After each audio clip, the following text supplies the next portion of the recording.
I'm Keshwini. Our article name is Countering Ransomware Financing. So, what is a ransomware? Okay, ransomware is a type of a malware that prevents or limits users from accessing their system, either by locking the system screen or by locking the user's file until a ransom is paid.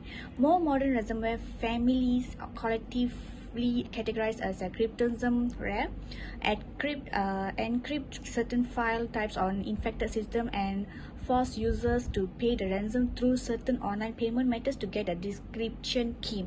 So there are two parts, which are part one of this report demonstrate how ransomware criminals receive, launder and cash out their illegal proceeds. It aims to raise a global awareness and understanding of the scales of the global ransomware threat, how payments for or related to ransomware are made, and how the proceeds related to ransomware attacks are made available to cyber criminals. For part 2, identify the challenges and good practices in identifying, investigating, and disrupting ransomware related financial flows. So let's go for big game hunting. Okay, big game hunting is a technique used by ransomware criminals to target large, high-value organizations or high-profile entities, as well as those operating in just-in-time supply chains, critical infrastructure, and organizations holding sensitive or valuable information.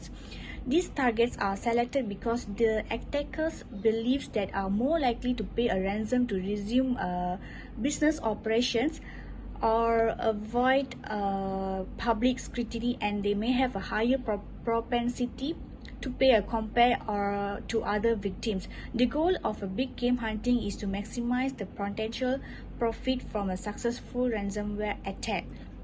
For RAAS is a criminal business model where ransomware criminals provide ransomware software such as dark web or outsource elements of a ransomware attacks for a fee.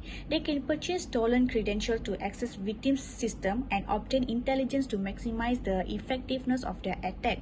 RAAS has a lower the cost and technical expertise required for conducting ransomware attacks, enabling less sophisticated criminals to participate.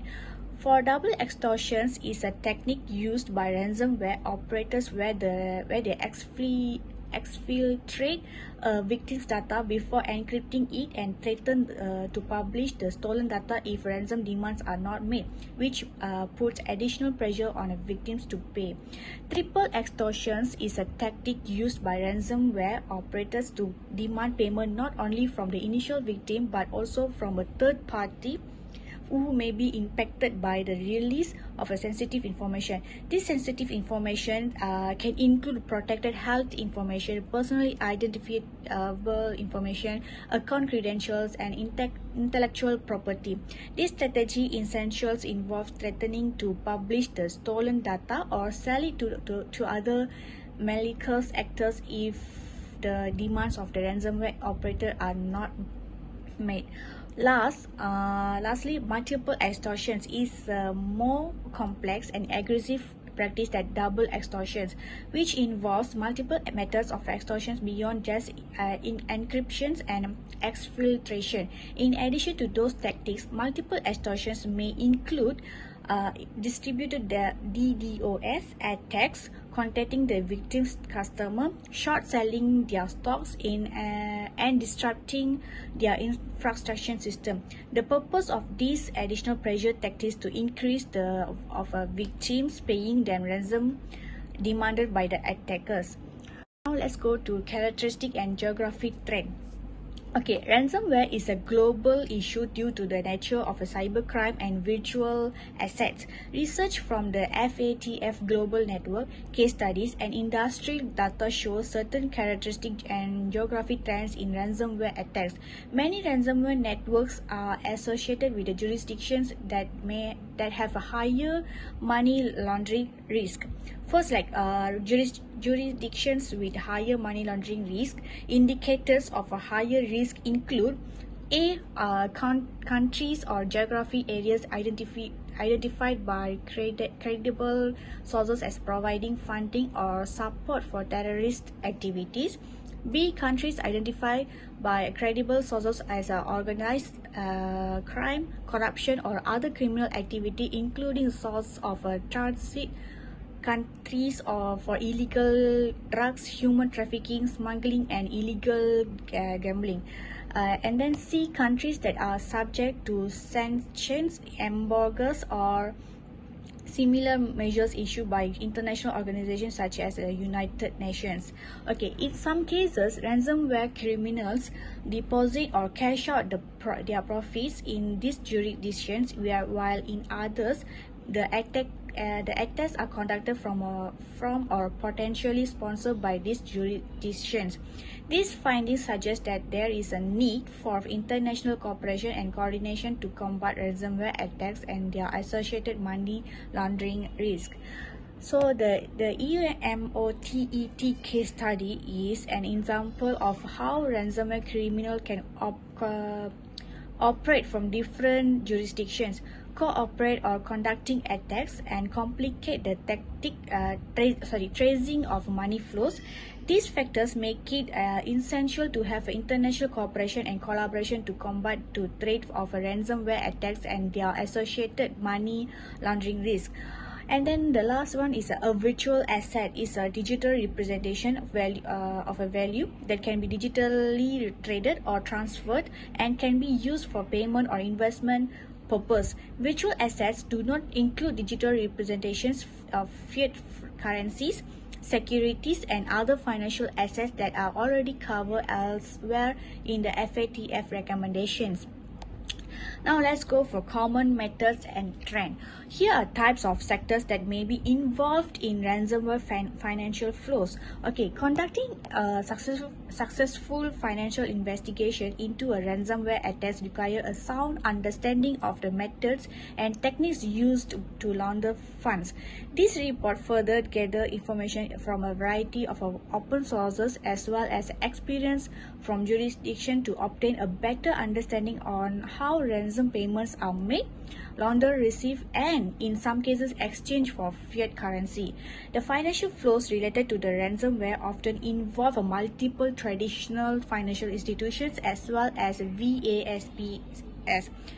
Other third parties such as cyber insurance companies, incident response companies, or cyber security companies may also be involved in the response of a ransomware attack, including the victim payment process. And then typical financial flows related to ransomware payments. Okay, following a victim's receipt of the ransom demand, a victim or a third party operating on the victim's behalf will typically transmit funds via wire transfer, automated clearing houses, or credit card payment to a VASPs to purchase the type and amount of virtual assets specified by the ransomware criminal. Third parties operating on the victim's behalf can include incident response or cyber insurance companies. Next, the victim or third party will send the ransom payment, often from a wallet hosted as a VASP, to the perpetrator's virtual asset address. This is usually an unhosted wallet controlled by ransomware criminal, or a mule, or a wallet hosted by a VASP situated outside of the jurisdictions where the attack occurred and that does not typically cooperate with the LEAS or FIUS. In many cases, the ransomware criminal will then use different techniques that can facilitate layering. Finally, the ransomware criminals often use VASPs located in jurisdictions outside of where they are based to exchange virtual asset for fiat currency, although they may have also leave funds in unhosted wallets for long period of time, or use a virtual asset to pay third parties involved the attackers. So illusion of appeal chains. Ransomware attacks often demand that victims' payments in virtual assets be sent to wallet address they control, and often different wallet addresses to receive illegal proceeds from each attack. Okay, after attackers receive funds, they can use a multiple intermediate addresses to move to a virtual asset from one wallet address using a series of a transaction that transfers small amounts of virtual assets or to new addresses in succession. The funds are often sent to wallet addresses hosted at more than one VASP. These transaction patterns are referred to as a bill chains, which are not exclusively used to obscure the movement of a virtual asset. Ransomware criminals also often launder virtual assets through mixers or tumblers, which use various methods to conceal the connection between the address sending virtual asset and the addresses receiving virtual asset. In some cases, cyber criminals use a coin join transaction in which multiple senders and recipients of a funds combine their payments in a single aggregate transaction. Additionally, ransomware attackers also use anonymity enhanced cryptocurrency, AEC, also called privacy coin. Even though most demand payment in bitcoins, jurisdictions experience and industry reports indicate that AECs are used to pay ransomware attackers, as they can obfuscate sending and receiving wallets. For example, AEC can use a combination of a privacy enhancing technologies such as mixers, ring signatures, steal address, and ring confidential transactions, all of which can obfuscate sending and receiving wallets. Some jurisdictions have seen cases where attackers have set the payments in both Bitcoin and Monero. However, they will charge additionally fee ranging from 10 to 20% of the demanded ransom for Bitcoin payments on the basis that such transactions are more easily traceable. Several jurisdictions also noted that cyber criminals often convert the ransom payment from Bitcoin to other virtual assets through a VASPs or DEFI protocols. This action is often referred to a chain hopping, which refers to moving from one virtual asset into another different blockchain, often in rapid succession and with the aim of evading attempts to track these movements. During the laundering process, ransomware criminals often use a centralized VASPs, including over-the-counter OTC traders, to cash out of their proceeds. Ransomware criminals often send a virtual assets to a VASP in a high-risk jurisdictions or VASP with a weak or non-existent AML or CFT controls for conversion into fiat currency. That's all from me. Thank you. Hi, my name is Yusra. I'm going to present part 2, which is challenge and good practice in disrupting ML from ransomware. One of it is legal framework. A strong legal framework provides the basis for competent authorities to create efficient ransomware risk mitigation measures. This section analyzes the FATF standards applicability to the criminalization of ransomware for money laundering and the implementation of preventive measures in relevant regulated sectors. Ransomware become as a predicate offense to ML. Although the majority of jurisdiction lack of criminal law, but it doesn't mean it prevents jurisdiction from criminally pursuing ransomware attack as a predicate offense. The jurisdiction has found that the predicate crime of ransomware is usually tried either through extortion charge or more frequently as a computer-related crime such as data damage, instruction, or damage to computer programs and systems. To efficiently investigate and recoup unlawful virtual asset movement, jurisdictions that use extortion offense should make sure that their laws are up to date. Those that using computer crimes to pursue ransomware capture this offense as a predicate offense, even though computer crimes are not included in the FATF's minimum list of predicate offense. Hence, jurisdictions should ensure that their choice of predicate offense charge does not inhibit their ability to pursue money laundering that related to ransomware. Next, applying preventive measures to relevant actors. These measures are to ensure that these entities understand and mitigate their money laundering by applying appropriate controls, including identifying their customer and detect and report suspicious transactions in line with FTAF Recommendation 9-23.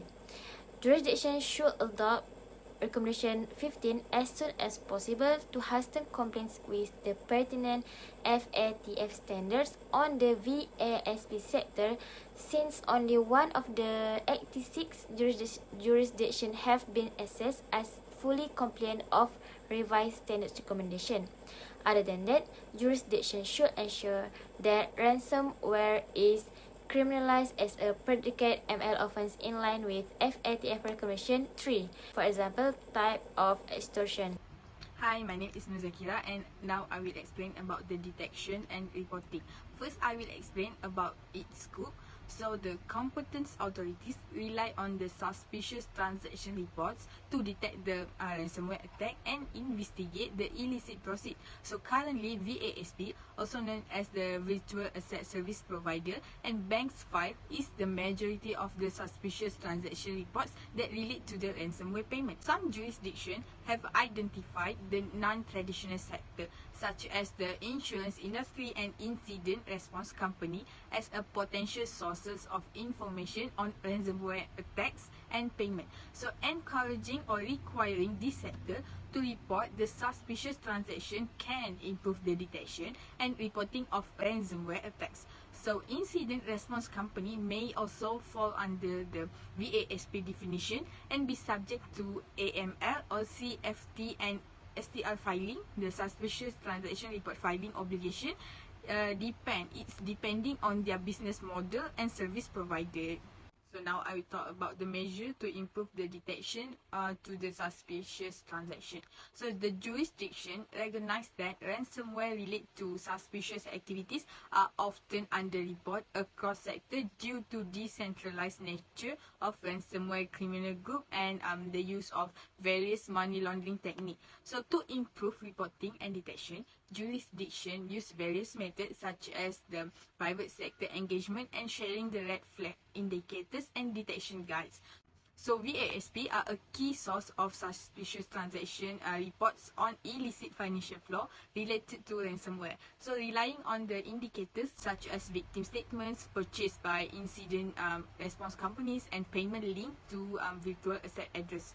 So bank and the other financial institution may have limit information on virtual asset address but use proxy indicators such as unusual transfer to the VASP and purchase of virtual asset by cybersecurity and incident response firm to identify the potential ransomware payments. And now I will talk about the victim reporting. So victim reporting is important for detecting and investigating ransomware attack, but it is limited due to the underreporting and concerns about the reputational harm. So jurisdiction have adopted various methods to encourage reporting, such as the public campaigns, safe reporting environments, and mandatory reporting for critical infrastructure or regulated industries. So one-stop portals can serve as a resources hub for victims to report incidents and obtain expert advice. So regulated entities in the financial sector and data protection frameworks may also require mandatory reporting for incidents involving the personal information. So capturing relevant financial information during the reporting can enhance the detection of the illicit financial flow. So I will talk about the other detection sources. First, we can collaborate with the stakeholders outside the traditional financial sectors, for example, like internet service providers and the cybersecurity sector, so they can provide valuable information for AML or CFT efforts. So these sectors, the traditional sectors, may not be subject to AML or CFT regulatory requirement, which can limit the proactive reporting, especially when there is a potential conflict of interest. Then is the information also can be obtained through informal mechanism like the public or private partnership and the direct engagement with these entities. So the competent authorities can detect ransomware attacks and payment through the independent financial investigation using the blockchain analysis and monitoring non-attack blocks and open source analysis. Proactive contact with potential victims after analysis can provide additional leads to previous ransomware attacks. So these efforts can also reveal the insight into the magnitude of an attack's trend, typologies and infrastructure used by the ransomware criminals for money laundering and using illicit processes.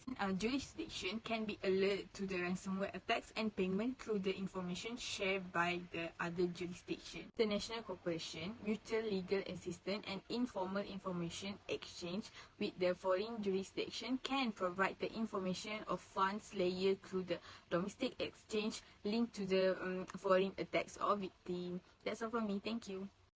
Hello everyone, my name is Nurdaila binti Omar. So now it's my turn to explain about financial investigation strategy of ransomware.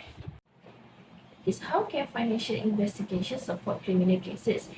So FATF set out two purposes of financial investigation. The first one is to assist in the prosecution of crime by providing evidence to help convict the suspect. As the FATF explained, the link between the origin of the money, beneficiaries, when the money is received, and where it is stored or deposited can provide information about and proof of criminal activity.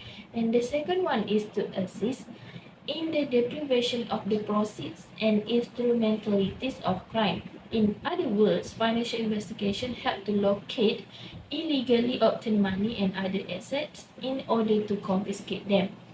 So this section explore specific challenges and good practices in successful financial investigation of ransomware, and there are three strategies including working with victims to assess information, investigative techniques and mechanism, and the last one is asset recovery. Next, I will explain more about this strategy. The first one is working with victim to assess information. This strategy is to collect key information related to the ransomware attack and payment. This include virtual asset addresses, total amount of the ransom and type of virtual asset used, date of transfer, type of service involved, identity of the victim, communication between victim and ransomware criminals, as well as any third party involved in with the ransom payment. So there are two relevant sources of evidence that can be obtained from financial investigation. The first one is forensic evidence, where information may be gathered directly from victim, internet service provider, or might be cybersecurity. Such information might be information on the ransomware strain, like IP address, name or nickname used, and the device of the attacker. And next is direct evidence from private sector, where investigator may obtain subscriber information from email or social media company. And the relevant private sector companies include those that own the technology or infrastructure that was misused in ransomware attack. Okay, now we move to the second strategy, which is investigate techniques and mechanism. There are two techniques, which is traditional and specific technique, which is virtual asset. This traditional investigative technique remain relevant to overcome these challenges to enable the collection and analysis of key information related to ransomware financial flow. This include surveillance, intercepting communication, as well as undercover operation and also production order. So surveillance is used to identify suspects' use of electronic device, and intercepting communication and undercover operation to identify perpetrators and beneficiaries. And the last one, production order, is obtaining information from BESP and other financial institutions involved in ransom payment. And we go to the second technique or specific technique, which is virtual asset. Virtual asset defined as digital representation of an item that has value in a specific environment. Virtual asset can be traded, transferred, or used for payment or investment. This is an organization's global recommendation to prevent organized crime, corruption, and also terrorism. And the last strategy is asset recovery. Law enforcement authorities need legislative powers and capacity to seize and confiscate virtual assets in line with FATF recommendation 4. In recommendation 4, state countries should enact laws to confiscate laundered goods without criminal conviction. And that's all from me. Now we can move to the next presenter. So hi, my name is Nur Ifa Iliana bin Zainuddin, and today I would like to present about the national policies, which we have 2 points, which is national assessment and strategy, and the second point is national coordinations. Firstly, FATF Recommendation 1 requires jurisdiction to identify and assess their ML risks and apply a risk-based approach to mitigate those risks. This approach should also serve as the foundation for jurisdiction to efficiently allocate resources across their AMLs or CFT regime. Secondly, ransomware is often approached from a cybersecurity threat assessment perspective. For instance, at the national level, some jurisdictions have enacted national strategies on cybersecurity or cybercrime, which support domestic coordination and provide the political commitment to actively pursue ransomware and associated illicit financial flows. Strategies typically involve various governmental agencies and may include relevant AML or CFT authorities such as the Justice, Finance, and Interior Ministries as well as the private sector. It is important to note, however, that the purpose of many of these strategies is not necessarily focused on illicit finance risk, which should be considered in detail through a risk assessment.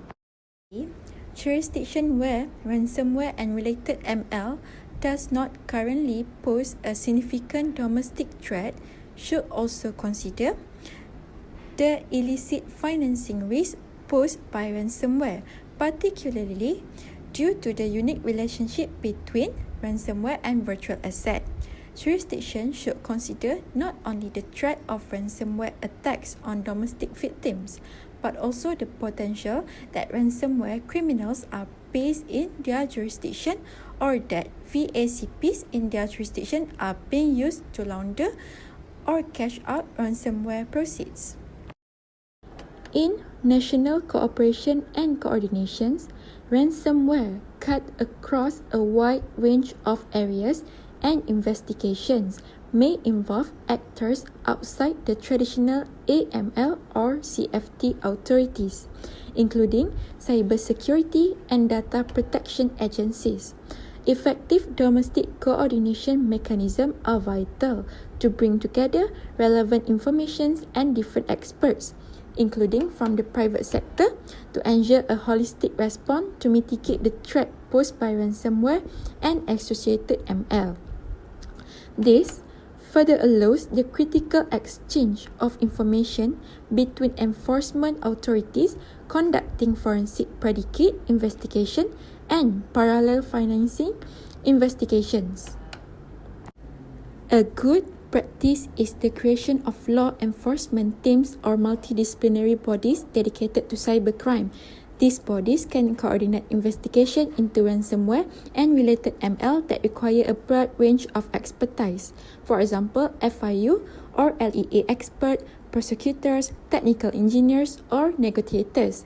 This approach typically includes law enforcement officials with expertise in virtual assets tracing and may be a useful way to centralize special technical expertise. particularly in the face of limited resource of capabilities. So, international cooperation. Ransomware attacks and the related financial flows are often transnational and multinational, which means ransomware criminals are based in different jurisdictions than the multiple jurisdictions to launder and cash out their money. Due to that situation, constantly cross-border cooperation between law enforcement organization is necessary. Successful financial investigation and asset recovery, particularly for ransomware, depend on developing and utilizing existing system for international cooperation. So, the information requested in overseas requests often refers to both the financial data required for ML investigation as well as the forensic evidence required for predicate investigation. This includes foreign-based IP address, names and aliases used, subscriber details, beneficial ownership details, transaction-specific, and counterparty details pertaining to wallets hosted by foreign VASPs. Specific challenge posed by the use of virtual assets. Cross-border cooperation may become more challenging as a result of the use of virtual assets in ransomware-related money laundering. It is because of difference in the substantive treatment or regulation of virtual assets across legal systems, as well as low or no official involvement in or supervision of the sector in some jurisdictions. This challenge is made more difficult by the reality that many jurisdictions where either the ransomware criminals and their money mules are located or where the VASP used to launder and cash out their proceeds are based or operate in are tolerant of this activity and may be unresponsive to foreign law enforcement requests. The need for rapid cooperation. Since ransomware criminals can be widely distributed across the globe and virtual assets can be transferred nearly instantaneously, law enforcement needs to act quickly to trace and prevent the cross-border dissipation of ransomware-related proceeds, but it might significantly slow, stall, or even thwart its investigation. It is because of the complexity of ransomware-related investigation in terms of the number of jurisdictions and companies involved, with international cooperation taking more time and resources for ransomware than other criminal activities. To facilitate timely cooperation, some jurisdictions need to build existing contacts and establish informal channels for contacting and engaging with foreign counterparts. The use of dedicated cybercrime liaison officials posted internationally can significantly facilitate information and intelligence sharing between the liaison host and home jurisdiction, as well as allow authorities to collect and provide evidence from abroad in investigation related to ransomware. This also helps to facilitate swift information exchange necessary to advance criminal proceedings while abiding by the necessary process in place to protect such information. Authorities should establish process and point of contact for available international and regional cooperation channels to support rapid fund seizing and effective asset recovery. The importance of multilateral coordination. Multilateral coordination is important because it is to simultaneously uproot and disrupt cyber syndicates and their affiliates. This also mitigates risk displacement, where these criminal organizations can easily relocate their digital operation to another safe haven. For example, Europol Euro or Interpol organization host database and provide logistic and expertise to coordinate stakeholders from several jurisdictions. Such multilateral mechanism can be helpful, especially in accelerating critical information sharing for financial investigation and asset recovery. So, to encourage efficient international cooperation and information exchange, jurisdictions should develop and actively take part in symmetrical regional and multilateral organizations, such as by using liaison office and creating clear 24-hour contact points. In conclusion, despite the recent growth in global ransomware financial flows, there is still an observable lack of investigations for related ML. This study has shown that ransomware is a multidisciplinary and international problem. This requires a coordinated approach for an effective response against this threat. To achieve this, jurisdictions should leverage partnership at 3 levels, which is public-public, public-private, and with foreign jurisdiction and multilateral organizations.